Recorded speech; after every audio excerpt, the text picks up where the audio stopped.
We got a good drenching downpour of rain all through the night. I kept it alive. I kept the flame alive with the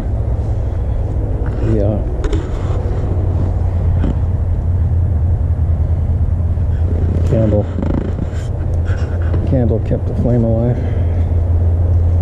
So I'm relighting the fire now from the candle flame. And the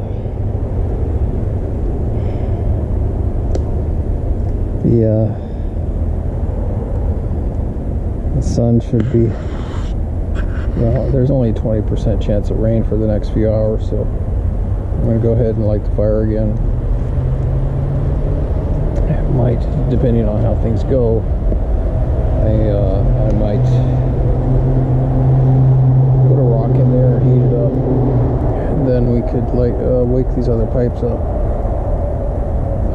But I'm going to see how it goes here. I've been toying with the idea of the fact that I can eat or drink whatever's available. You know, it's been raining, so I've been catching some water. I can drink water. I could conceivably make tea with some fresh Melissa over there, or cedar. I could drink that because that's a gift from Spirit during the fast. There are also new offerings being offered up after this rain, and this is a good example right here.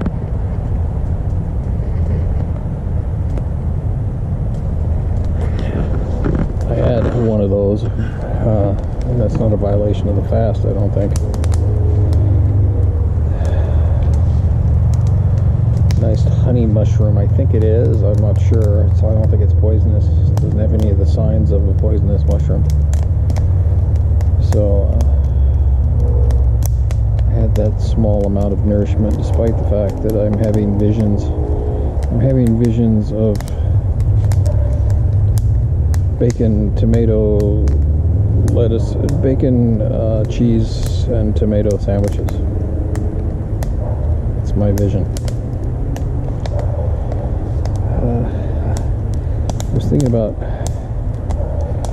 talking about something that I left out of the previous video, which was actually I was talking about these PC terms, and the one that I left out was setting your boundaries. It seems to be really important to set our boundaries. Back when I was younger, back in the 80s, 90s, I think it was, there was a term called buzzwords, or a buzzword, and these seem to be the buzzwords of this generation, of the 2020s. I need to set my boundaries, and I wanted to talk about whether that's really an admirable thing, whether that's something that we want to do, considering the fact that there's something called boundary dissolution, or dissolving one's boundaries, that has been part of the consciousness raising movement. Terence McKenna talks about it a lot. Boundary dissolution is a term that he uses to offset the boundaries that are established by our culture, our institutions, our families, our social communities.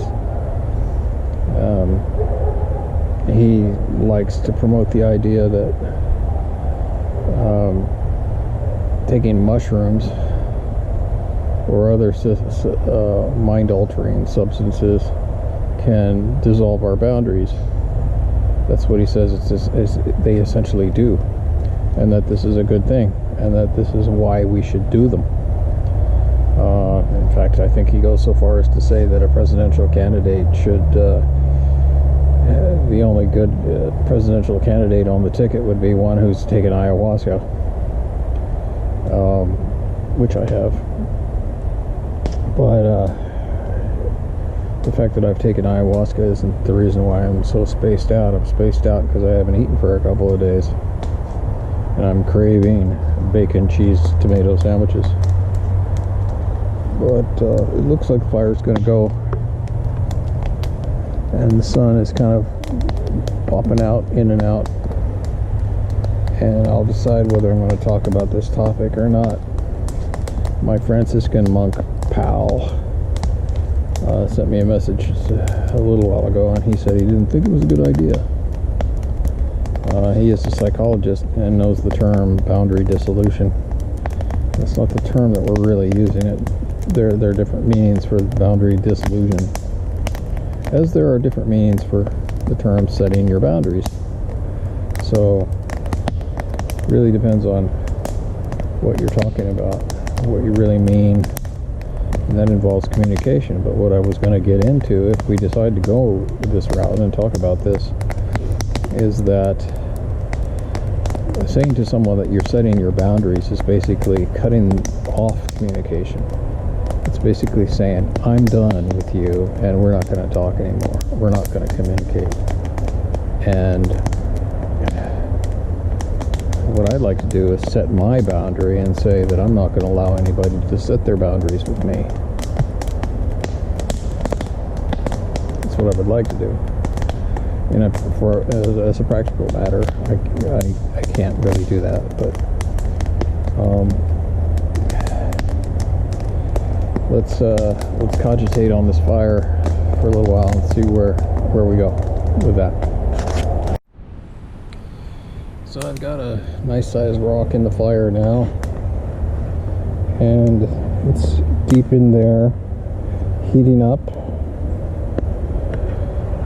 and we will use that later on to steam the pipes with. But I also took the opportunity to wade over on the other side of the pond over there and wade amongst the cattails and dig around at the roots to pull up the rhizomes of the cattails, and I'm going to eat them.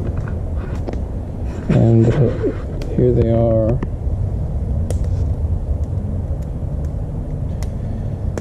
All cleaned off, and when the time is right, I will put some butter in that pan and I will fry them up, and I will eat them, because that's a gift of spirit to me. Something that I've wanted for a long time was to eat some cattail rhizomes, and I've known about them. I've known how to do them for a while, but I haven't had the opportunity really. And I've been lusting after these particular cattails over here for years, and now's the time because I'm starving to death. But something that I harvest off the land like this, I think, is open game. So we're going to let this rock heat up for a while, and then we'll go from there.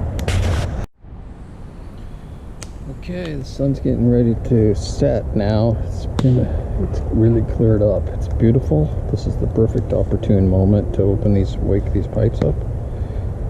Fire's going good. We've got a good sized rock in there, and a second one to boot, to use to steam these. We've got sage going. We've saged the space. We've loaded all the pipes, and we're going to be ready to go here in a minute. And let's see, there's the pipe rack with the 3 pipes and the fire and the sunset all in a line, right? So we'll be doing this in a good way. I won't be recording the actual ceremony. I'm not comfortable with recording ceremony at this point in general, and especially one dealing with these pipes like this in such a powerful way. So I'll come back afterwards and give you an update.